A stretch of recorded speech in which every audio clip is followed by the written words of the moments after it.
走出房门撞到门框，牙膏渍蹭在了白色的裙子上，滚烫的小米粥烫到嘴巴，手机摔到地上，屏幕碎了一大块。在早高峰的地铁上，我睡过了头。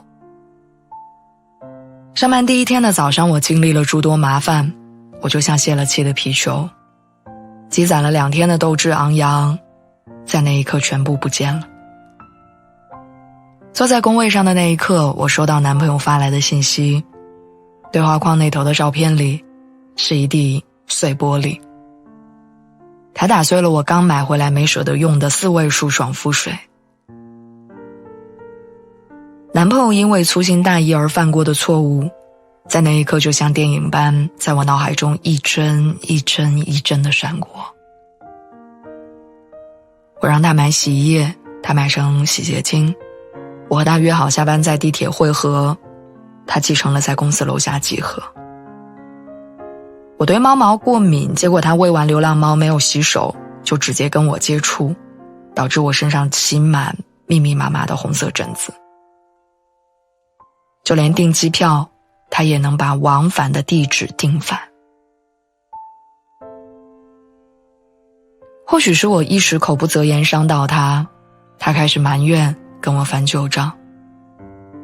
从小口角到大争吵，我们在你一言我一语间度过了一整个上午。结束之后，我趴在桌子上哭，感慨人生的诸事不顺。下班之后，我去朋友家坐坐，刚一开门，我发现了他正顶着一头乱糟糟的头发，眼睛又红又肿，房间一片狼藉，没有下脚的地方。她和男朋友异地3年，今年原本想和父母商量着结婚，却遭到父母的反对。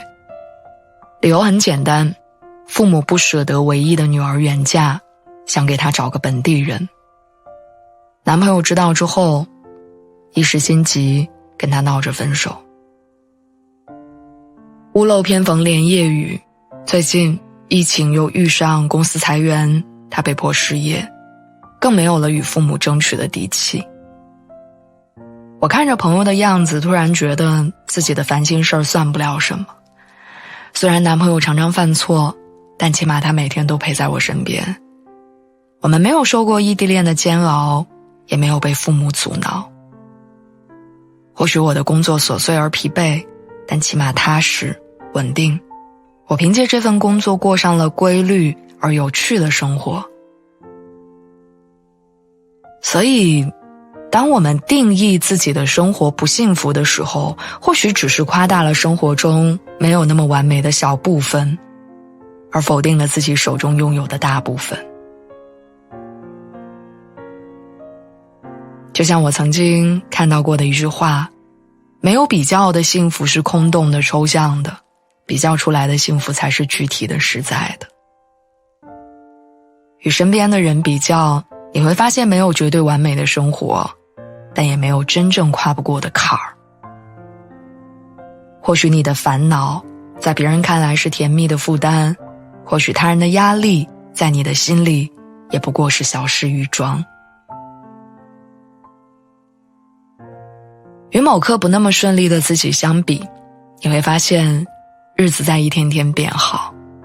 就像昨天的我在公司加班到9点半，可是今天的我却准时下班，到朋友家里聊会儿天，吃了顿饭。有时候比着比着，内心就会豁达许多，也愿意主动跟生活和解。最后，在我自己的生活中，其实我也说不好究竟什么是幸福，但是当我回家看到男朋友做好饭在等着我，桌子上还放着一瓶新的爽肤水的那一刻，我变得柔软起来。其实生活里发生的一切面目可憎的事情，他们都可以被原谅。我们每一个人的幸福其实都很简单。